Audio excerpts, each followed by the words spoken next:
Hi, everyone. Welcome to the Healing Black Women podcast. I'm your host, LaQuanda Roberts Buckley. I want to go ahead and get into it for tonight. I want to talk about when you have to start over. I saw this young lady, I think she's like 32. She's going back home. She started her life over. And I am 46 years old. And I've had to start make that process myself. And I'm about 15, 16 years removed from that situation. One of the things for me in the very beginning when I had to start over is not allowing myself to fall into a hole. Falling into a hole emotionally when you're starting over is almost like that cartoon version of quicksand. You get in it and you start moving, you start having these thoughts, and then you just zoom down and you can become consumed. Some of the things that can hit you and that would hit me is I felt like a failure. Um, I was always looking at the lives of my friends and like, how come they're able to do this and I can't? And I would beat myself up a lot emotionally about how I couldn't keep things together long enough to do what I felt like I should have been doing.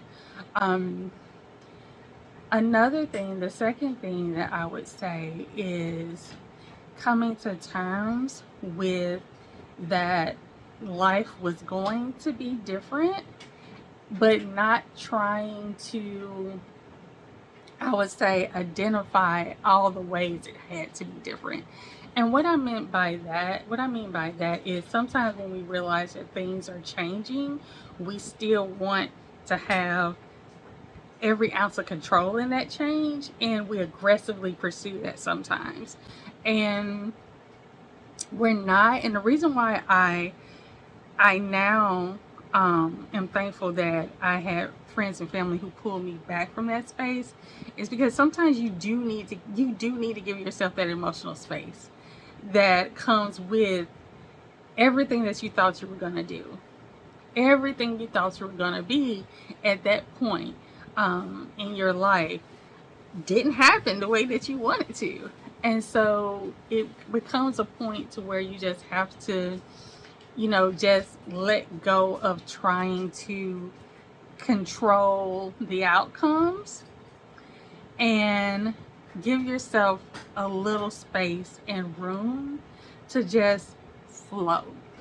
Not go with every flow, but to just flow. One of the third things that I realized was I had people around me who loved me and who wanted to support me, but they didn't always know how. They didn't always know how. And sometimes I felt like telling someone or asking someone if they could support me in some way was being a burden to them. And I already felt as if I was a burden. Because here I was an adult. I was not a child, I was an adult. I felt like a burden. Um, and it was in those spaces where I had to learn to tell people, hey, this is what I need. Because when you're in a position where you're around other adults as an adult, you may not always feel like saying, hey, I need XYZ.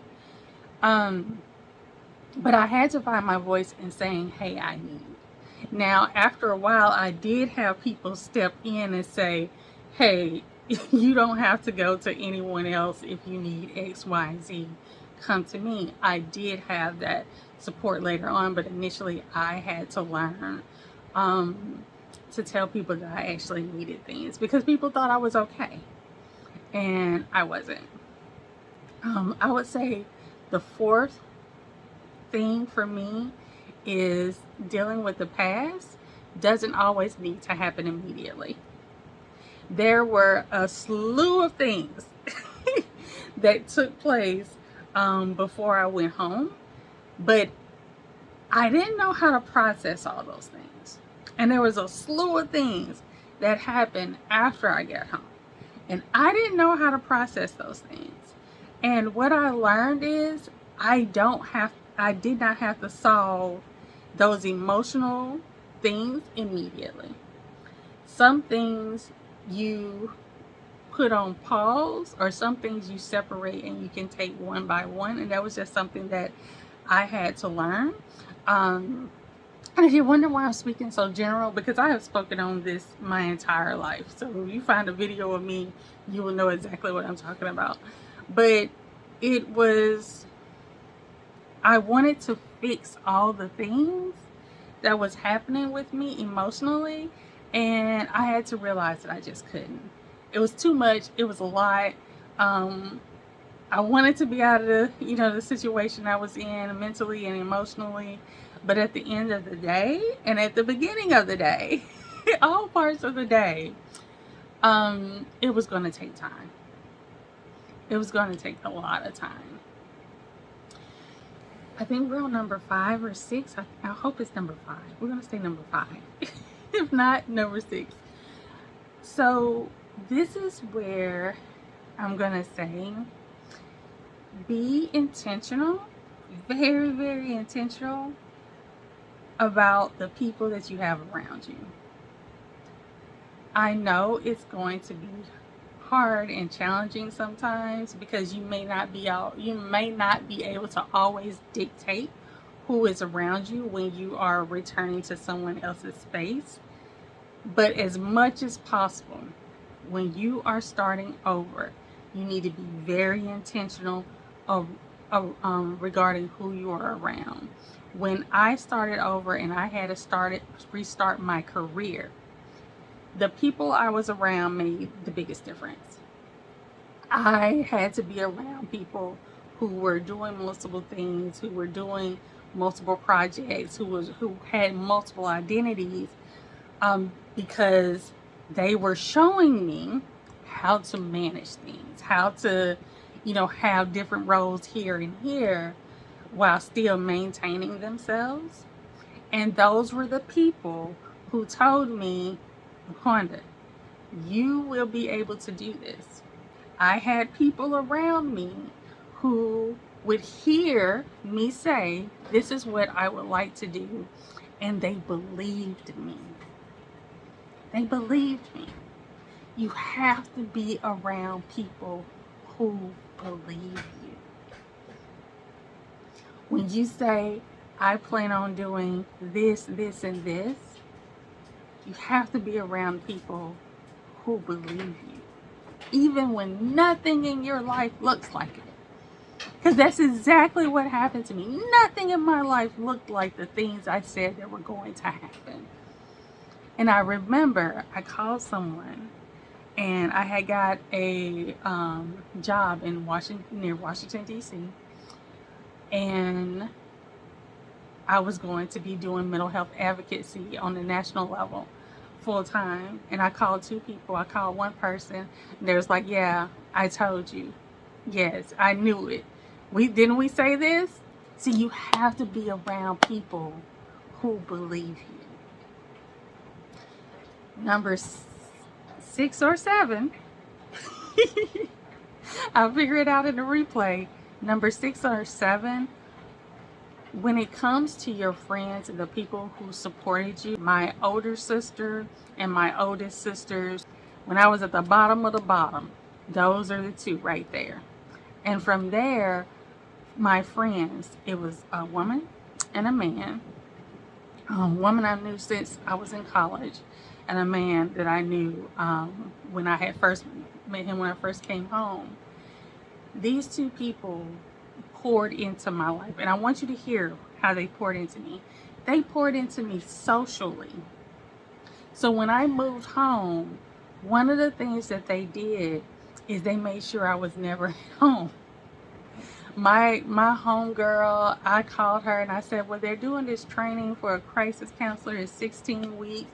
I don't really have, the gas to go back and forth. That girl came and picked me up every week for 16 weeks to take me to training, to and from. When I didn't have money for to go out, she would still come scoop me up, let me get clothes out her closet. We'll get dressed up. She paid every time we went out. I ain't have a dime on me. Um, the guy, he would say, LaQuanda, get out the house, just get in the car, come over. I left some Lay's potato chips and a Coke on the stand, and I would go there, and then he would come home. We would watch anime. That boy, I was so stressed out at one time. That boy went and got us tickets to go see Janet Jackson in New Orleans.